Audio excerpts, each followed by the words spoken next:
ಕೇಂದ್ರ ಸರ್ಕಾರ ಜವಾಬ್ದಾರಿಯನ್ನು ಹೊರಬೇಕು. ಆ ಸಂಬಂಧಪಟ್ಟ ಸಚಿವರು ರಾಜೀನಾಮೆ ಕೊಡ್ಬೇಕು. ನಿಮ್ಮ ಯೋಗ್ಯತೆಗೆ ಒಂದು ಕ್ವಶನ್ ಪೇಪರ್ ನ ನೆಟ್ ನಡ್ಸಕ್ ಆಗ್ಲಿಲ್ಲ ಅಂದ್ರೆ ನಾವು ಕೇಳ್ತಾ ಇರೋದು ಧರ್ಮೇಂದ್ರ ಪ್ರಧಾನ್ ಅವ್ರ ರಾಜೀನಾಮೆನ. ನಾವು ಇವತ್ತು ಈ ದೇಶದ ವಿದ್ಯಾರ್ಥಿಗಳ ಪರವಾಗಿ ಧ್ವನಿ ಎತ್ತಾ ಇದ್ದೀವಿ. ಯಾರೆಲ್ಲ ಮೋದಿ ಅವ್ರ ಪರವಾಗಿ ಮಾತಾಡಿದ್ರು ಅವರು ಅವ್ರ ಕುಟುಂಬದ ಮಕ್ಕಳು ಸಹ ಈ ಪರೀಕ್ಷೆಯಿಂದ ಹಾನಿಯಾಗಿದ್ದಾರೆ. ತಪ್ಪಾಗಿದೆ ಪ್ರಶ್ನೆ ಮಾಡ್ತೀವಿ. ಇದೇ ನಾವು ಹಿಟ್ಲರ್ ಆಡಳಿತದಲ್ಲಿಲ್ಲ. ಅಲ್ಲ ಸರ್, ಮೇರೆ ಪ್ಯಾರೆ ದೇಶವಾಸಿಯು ಅಂತ ಕರೆದ್ರಿ. ಎಲ್ಲಿ ಸರ್ ಈ ಪ್ಯಾರೆ ಯುವಕರ ಬಗ್ಗೆ ಒಂದೇ ಒಂದು ಲೈನ್ ಮಾತಾಡ್ಲಿಲ್ಲ. ಈ ಬಾರಿ ನೀಟ್ ಪರೀಕ್ಷೆಯನ್ನ ಮಾಡುವಂತ ಸಂದರ್ಭದಲ್ಲಿ ಪ್ರಶ್ನೆ ಪತ್ರಿಕೆಗಳು ಲೀಕ್ ಆಗ್ತದೆ ಅಂತ ಹೇಳಿದ್ರೆ ಲಕ್ಷಾಂತರ ವಿದ್ಯಾರ್ಥಿಗಳ ಭವಿಷ್ಯ ಹಾಳಾಗ್ತದೆ ಅಂತೇಳಿ ಅರ್ಥ.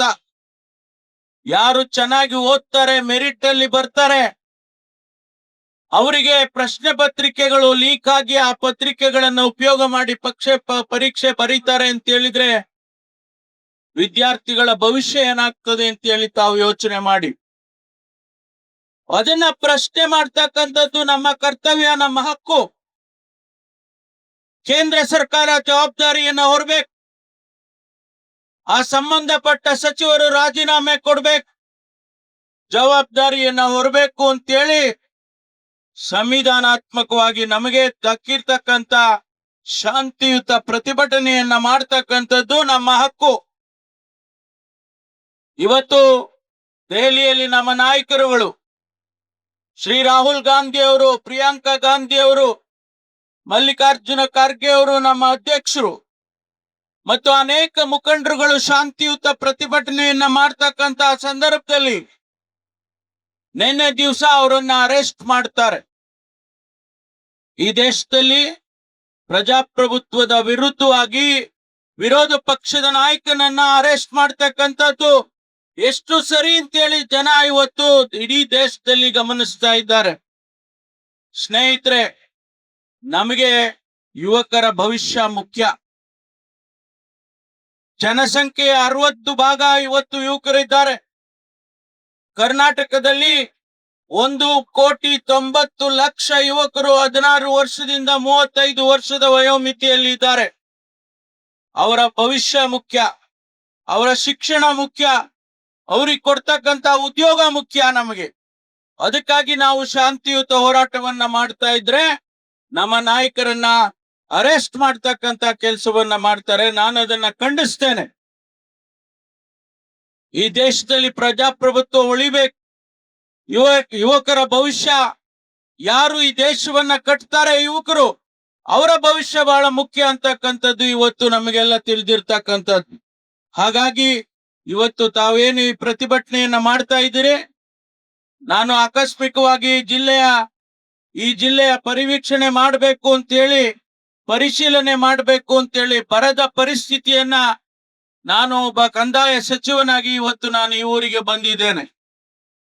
ತಾವೆಲ್ಲ ಇಲ್ಲಿ ಪ್ರತಿಭಟನೆ ಮಾಡ್ತಾ ಇದ್ದೀರಿ ಅಂತ ಕೇಳಿದ ಮೇಲೆ ನಾನು ಕೂಡ ನಿಮ್ಮ ಜೊತೆಯಲ್ಲಿ ಧ್ವನಿಗೂಡಿಸ್ಬೇಕು ಅಂತೇಳಿ ನಾನು ಇಲ್ಲಿ ಬಂದಿದ್ದೇನೆ. ತಮಗೆಲ್ಲ ಶುಭವಾಗ್ಲಿ. ಬಹಳ ಜನ ವಿದ್ಯಾರ್ಥಿನಿಯರಿದ್ದೀರಿ. ನಿಮ್ಮ ಭವಿಷ್ಯ ಬಹಳ ಮುಖ್ಯ ನಮಗೆ. ಯಾವುದೇ ಸರ್ಕಾರ, ಕಾಂಗ್ರೆಸ್ ಪಕ್ಷದ ಸರ್ಕಾರ ಯಾವತ್ತೂ ಕೂಡ ನಿಮಗೆ ಭವಿಷ್ಯವನ್ನ ಕಟ್ಕೊಡ್ತಕ್ಕಂತ ಕೆಲಸ ಮಾಡ್ತಾ ಇದೆ. ಇವತ್ತು ರಾಜ್ಯ ಸರ್ಕಾರ, ಮಾನ್ಯ ಮುಖ್ಯಮಂತ್ರಿಗಳು ಶಿವಕುಮಾರ್ ಆಗ್ಲಿ ಅಥವಾ ನಾನಾಗ್ಲಿ, ನಮ್ಮ ಸರ್ಕಾರ 72,000 ಉದ್ಯೋಗಕ್ಕೆ ಇವತ್ತು ರೆಕ್ರೂಟ್ಮೆಂಟ್ಗೆ ನಾವೀಗಾಗ್ಲೇ ನೋಟಿಫಿಕೇಶನ್ ಹೊರಡಿಸ್ತಾ ಇದ್ದೇವೆ. ನಿಮ್ಮ ಭವಿಷ್ಯ ಬಹಳ ಮುಖ್ಯ.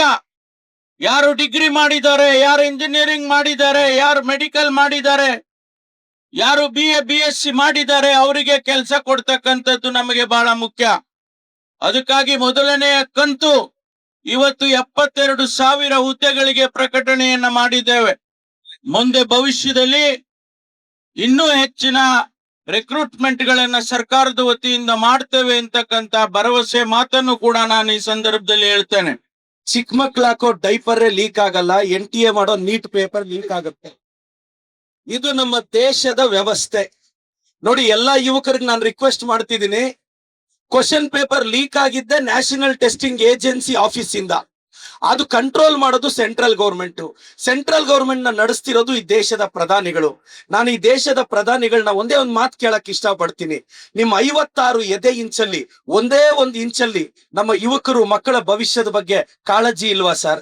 20 ಜನ ತೀರೋದ್ರು, 20 ಜನ ಆತ್ಮಹತ್ಯೆ ಮಾಡ್ಕೊಂಡ್ರು, ತಾವು ಬಾಯಿ ಬಿಚ್ತಿಲ್ಲ. ಧರ್ಮೇಂದ್ರ ಪ್ರಧಾನ್ ಅವ್ರ ಫೇಲ್ಯೂರ್ ಇದು. ಅವ್ರು ರಾಜೀನಾಮೆ ಕೊಡಿಸಿ ಅಂದ್ರೆ ನಿನ್ನೆ ವಿದ್ಯಾರ್ಥಿಗಳ ಮೇಲೆ ಲಾಠಿ ಚಾರ್ಜ್ ಆಯ್ತು, ಅವ್ರ ಹಾಸ್ಪಿಟಲ್ ಅಡ್ಮಿಟ್ ಆಗಿದ್ದಾರೆ.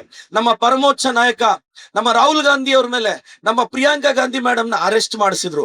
ನಾವು ಮೋದಿ ಅವ್ರು ಕೇಳೋದಿಷ್ಟೇ, ನೀಟ್ ಪರೀಕ್ಷೆ ಬರೀಬೇಕು ಅಂದ್ರೆ 2 ರಿಂದ 3 ವರ್ಷ 14 ರಿಂದ 15 ತಾಸು ಓದಿದ್ರೆ ಮಾತ್ರ ಡಾಕ್ಟರ್ ಆಗಕ್ ಸಾಧ್ಯ. MBBS ಅಂದ್ರೆ ಮಾ ಬಾಪ್ ಕಾ ಬಡಾ ಸಪನ ಅಂತ ನಮ್ಮ ಹಳ್ಳಿ ಹುಡುಗರು ಹುಡುಗಿರು ಕಷ್ಟಪಟ್ಟು ಓದಿದ್ರೆ ನಿಮ್ಮ ಯೋಗ್ಯತೆಗೆ ಒಂದು ಕ್ವಶನ್ ಪೇಪರ್ ನ ನೆಟ್ಟಿಗೆ ನಡ್ಸಕ್ ಆಗ್ಲಿಲ್ಲ ಅಂದ್ರೆ ನಾವು ಕೇಳ್ತಾ ಇರೋದು ಧರ್ಮೇಂದ್ರ ಪ್ರಧಾನ್ ಅವ್ರ ರಾಜೀನಾಮೆನ. ಇವತ್ತು 20 ಜನ ಸತ್ತೋಗಿದ್ದಾರೆ, ಅದಕ್ಕೆ ನ್ಯಾಯ ಇಲ್ಲ. ಮೋದಿಗಳು ಮೌನವಾಗಿದ್ದಾರೆ. ಆ ಸೈಲೆನ್ಸ್ ಇಂದ ಏನಿದೆ ಅಂತ ನನಗೆ ಗೊತ್ತಾಗ್ತಿಲ್ಲ. ನಾನು ಎಲ್ಲ ಯುವ ಜನತೆಗೆ ಹೇಳ್ತಾ ಇದ್ದೀನಿ, ಇವತ್ತು ನಾನೊಂದು ಕಾಂಗ್ರೆಸ್ ಪಕ್ಷದ ಶಾಸಕನಾಗಿ ನಾವಿವತ್ತು ಈ ದೇಶದ ವಿದ್ಯಾರ್ಥಿಗಳ ಪರವಾಗಿ ಧ್ವನಿ ಎತ್ತುತ್ತಾ ಇದೀವಿ. ನಮ್ಮ ಸರ್ಕಾರ ಈ ದೇಶಕ್ಕೆ IIT ಕೊಡ್ತು, ಏಮ್ಸ್ ಕೊಡ್ತು, ಚಿಪ್ಮರ್ ಕೊಡ್ತು, ಇಸ್ರೋ ಕೊಡ್ತು. ಈ ದೇಶದ ನಿಮ್ಮ ಹಳ್ಳಿಗೆ ರಸ್ತೆ ಹಾಕಿಸ್ತು, ನಿಮ್ಮ ಹಳ್ಳಿಯ ಮೊದಲ ಶಾಲೆ ಕಟ್ಟಿದ್ ನಾವು.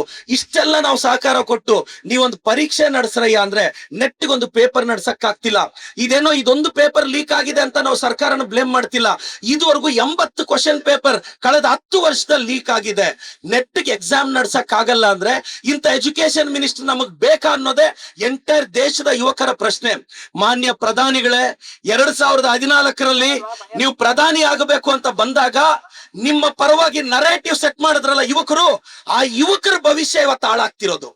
ಇವತ್ತು ಸಾಮಾಜಿಕ ಜಾಲತಾಣದಲ್ಲಿ ಯಾರೆಲ್ಲ ಮೋದಿ ಅವ್ರ ಪರವಾಗಿ ಮಾತಾಡಿದ್ರು ಅವ್ರ ಕುಟುಂಬದ ಮಕ್ಕಳು ಸಹ ಈ ಪರೀಕ್ಷೆಯಿಂದ ಹಾನಿಯಾಗಿದ್ದಾರೆ. ದಯವಿಟ್ಟು ನಾನು ಯುವಕರಿಗೆ ರಿಕ್ವೆಸ್ಟ್ ಮಾಡ್ತಾ ಇದ್ದೀನಿ, ನಾವು ಪ್ರಶ್ನೆ ಮಾಡ್ತೀವಿ, ತಪ್ಪಾಗಿದೆ ಪ್ರಶ್ನೆ ಮಾಡ್ತೀವಿ. ಇದೇನ್ ನಾವು ಹಿಟ್ಲರ್ ಆಡಳಿತದಲ್ಲಿಲ್ಲ. ಈ ದೇಶದ ಪ್ರಧಾನಿಗಳು ನಾವು ಕೇಳ್ತಾ ಇರೋದಿಷ್ಟೇ. ಇವತ್ತು ಅಷ್ಟು ಜನ ತೀರ್ಕೊಂಡ್ರಲ್ಲ, ಯಾರ್ದಾದ್ರು ಮನೆಗೆ ಹೋದ್ರ ನೀವು? ಒಬ್ರಿಗೆ ಧೈರ್ಯ ಹೇಳಿದ್ರ? ಇಲ್ಲ. ಮಕ್ಕಳದ ಆತ್ಮಹತ್ಯೆ ಮಾಡ್ಕೊಂಡ್ರು, ಲಾಠಿ ಚಾರ್ಜ್ ಆಗ್ತಿದೆ, ಬಂದು ಹೋಗ್ಲಿಕ್ಕೆ ಕ್ಷಮೆ ಕೇಳಿದ್ರ? ಇಲ್ಲ. ಯಾಕೆ ಅಂದ್ರೆ ಸಾಮಾಜಿಕ ಜಾಲತಾಣದಲ್ಲಿ ಅವ್ರದೊಂದು ಅಂಧಭಕ್ತರ ಟೀಮ್ ಇದೆ, ಅವ್ರು ನಡೆಸ್ತಾ ಇದ್ದಾರೆ. ನಾನ್ ಯುವಕರನ್ನ ರಿಕ್ವೆಸ್ಟ್ ಮಾಡೋದಿಷ್ಟೇ, ನಾಳೆ ನೀನ್ ಕಷ್ಟಪಟ್ಟು 90 ಒಂದು ಎಕ್ಸಾಂಪಲ್ ಹೇಳ್ತೀನಮ್ಮ. ಫಸ್ಟ್ ನೀಟ್ ಎಕ್ಸಾಮ್ ನಡೀತು ಮೇ. ಎಷ್ಟೋ ಜನ ಸ್ಟೂಡೆಂಟ್ಸ್ 600 ಮಾರ್ಕ್ಸ್ ತೆಗ್ದಿದ್ರು. ರೀನೀಟ್ ಪೇಪರ್ ಕಷ್ಟ ಬಂದ್ಬಿಡ್ತು. 600 ಮಾರ್ಕ್ಸ್ ಬಂದಿರೋ ಹುಡುಗ 450 ಬಂದ. ಸಾವಿರಾರು ಜನ ಹುಡುಗರು, ವಿಶೇಷವಾಗಿ ಕರ್ನಾಟಕದವರು, ಫಸ್ಟ್ ನೀಟ್ ಅಲ್ಲಿ ಸೆಲೆಕ್ಟ್ ಆಗ್ತಿದ್ರು, ಸೆಕೆಂಡ್ ನೀಟ್ ಅಲ್ಲಿ ಸೆಲೆಕ್ಟ್ ಆಗಲ್ಲ. ಯಾಕೆಂದ್ರೆ ಫಿಸಿಕ್ಸ್ IIT ಲೆವೆಲ್ ಕೇಳಿದಾನೆ. ಈ ಸಮಸ್ಯೆ ಯಾರ್ಗೆ ಹೇಳ್ಕೊಳ್ಳೋದು? ನಮ್ ಚಿಕ್ಕಬಳ್ಳಾಪುರದ ಎಷ್ಟೋ ಜನ ಹುಡುಗರು 580 ತೆಗ್ದಿದ್ರು ಫಸ್ಟ್ ನೀಟ್ ಅಲ್ಲಿ, ಇವತ್ತು 380 ಬರ್ತಿದೆ ಸೆಕೆಂಡ್ ನೀಟ್ ಅಲ್ಲಿ. ನಾರ್ತ್ ಇಂಡಿಯನ್ ಸಪೋರ್ಟ್ ಆಗ್ತಿದೆ, ಸೌತ್ ಇಂಡಿಯನ್ಸ್ಗೆ ನೀಟ್ ಪರೀಕ್ಷೆಯಿಂದ. ನಾವು ಕರ್ನಾಟಕ ಸರ್ಕಾರ ನಮಗ್ ನೀಟ್ ಪರೀಕ್ಷೆನೆ ಬೇಡ ಅಂತ ನಮ್ ಸರ್ಕಾರ ಕ್ರಮ ತಗೊಂಡಿದೆ. ನಮ್ಮ ಮುಖ್ಯಮಂತ್ರಿಗಳು, ಉಪಮುಖ್ಯಮಂತ್ರಿಗಳು, ನಾವು ವಿದ್ಯಾರ್ಥಿಗಳ ಪರವಾಗಿದ್ದೀವಿ. ನಾವು ನಿಮ್ ಸಹಕಾರ ಕೇಳ್ತೀವಿ. ನೋಡಿ, ಒಬ್ಬರನ್ನ ಗೌರವಿಸ್ಬೇಕು, ಆರಾಧಿಸ್ಬೇಕು. ಹಾಗೆ ಅಂತ ಈ ದೇಶದ ಪ್ರಧಾನಿಗಳ ಬಗ್ಗೆ ಅಂಧಭಕ್ತಿ ಇರಬಾರ್ದು. ನಿಮ್ಮ ಕುಟುಂಬದ ಮಗು ಭವಿಷ್ಯ ಹಾಳಾಗ್ತಿದೆ ಅಂದ್ರು ಅಂಧಭಕ್ತಿನ ಮುಂದುವರ್ಸಿದ್ರೆ ಇದಕ್ ಕಾರಣ ನಾವ್ ಹೇಳ್ತಾ ಇರೋದೇನು? NTA ಆಫೀಸ್ ಇಂದ ಲೀಕ್ ಆಗಿರೋದು ಪೇಪರು, ನಿಮ್ಮ ಆಫೀಸ್ ಇಂದ. ಇದಕ್ಕೆ ಆನ್ಸರ್ ಮಾಡ್ಲಿಲ್ಲ ಅಂದ್ರೆ ನಿನ್ನೆ ಮೋದಿ ಅವರು ಒಂದು ಸಂದೇಶ ಸಾರ್ತಾರೆ, ಪೇಪರ್ ಲೀಕು ಎಲ್ರ ಜವಾಬ್ದಾರಿ ಅಂತಾರೆ. ಅಲ್ಲ ಸರ್, ಮೇರೆ ಪ್ಯಾರೆ ದೇಶವಾಸಿಯೋ ಅಂತ ಕರೆದ್ರಿ. ಎಲ್ಲಿ ಸರ್ ಈ ಪ್ಯಾರೆ ಯುವಕರ ಬಗ್ಗೆ ಒಂದೇ ಒಂದು ಲೈನ್ ಮಾತಾಡ್ಲಿಲ್ಲ. ಯೋಚನೆ ಮಾಡಿ, ಕಾಮನ್ ಸೆನ್ಸ್ ಇಂದ ಯೋಚನೆ ಮಾಡಿ. ನಾವು ಪಕ್ಷಾತೀತವಾಗಿ ಫೈಟ್ ಮಾಡ್ತಿದ್ವಿ, ನಿಮ್ಮೆಲ್ಲರ ಸಹಕಾರ ಇರ್ಬೇಕು. ನಾಳೆ ಬೆಳಗ್ಗೆ ನಿಮ್ಮ ಅಣ್ಣನೋ ಅಕ್ಕನೋ ತಂಗಿನೋ ಡಾಕ್ಟರ್ ಆಗ್ಬೇಕು ಅಂತ ಕನಸು ಕಾಣ್ತಾರೆ, ಇಲ್ಲ ನಿಮ್ ಮಕ್ಳೇ ಡಾಕ್ಟರ್ ಆಗ್ಬೇಕು ಅಂತ ಕನಸು ಕಾಣ್ತಾರೆ. ಪೇಪರ್ ಲೀಕ್ ಆಗಿ ನಾಳೆ ಹೆಚ್ಚು ಕಡಿಮೆ ಮಾಡ್ಕೊಂಡ್ರೆ ನಿಮ್ ಕುಟುಂಬ ಬೀದಿಗೆ ಬರಬಾರ್ದು. ಬಾಬಾ ಸಾಹೇಬ್ ಅಂಬೇಡ್ಕರ್ ಆದರ್ಶಗಳನ್ನ ನಂಬಿಕೊಂಡು ನಿಮ್ಮಂತ ನನ್ನಂತ ಯುವಕರು ಈ ದೇಶದಲ್ಲಿ ರಾಜಕಾರಣದಲ್ಲಾಗ್ಲಿ, ನಾನ್ ನೀಟ್ ಎಕ್ಸಾಮ್ಗೆ ಪಾಠ ಮಾಡ್ತೀನಿ. ಪ್ರತಿ ವರ್ಷ 700-800 ಜನ ಡಾಕ್ಟರ್ಸ್ ಆಗ್ತಾರೆ. ಒಂದು ಸ್ಟೂಡೆಂಟ್ 3 ವರ್ಷ ಓದಿದ್ಮೇಲೆ ಸೀಟ್ ಆಗ್ಲಿಲ್ಲ ಅಂದ್ರೆ ಸತ್ತೋಗ್ಬಿಟ್ರೆ ಯಾರ್ ಜವಾಬ್ದಾರಿ? ದಯವಿಟ್ಟು youngsters, youths are not useless but you are usedless. ನಿಮ್ ಜೊತೆ ನಾವಿದೀವಿ, ಈ ಕಾರ್ಯಕ್ಕೆ ಕೈ ಜೋಡಿಸಿ ಅಂತ ನಾನು ನಿಮ್ ರಿಕ್ವೆಸ್ಟ್ ಮಾಡ್ತೀನಿ. Baba Saheb Ambedkar K, Baba Saheb Ambedkar K, Baba Saheb Ambedkar K ಜೈ ಭೀಮ್.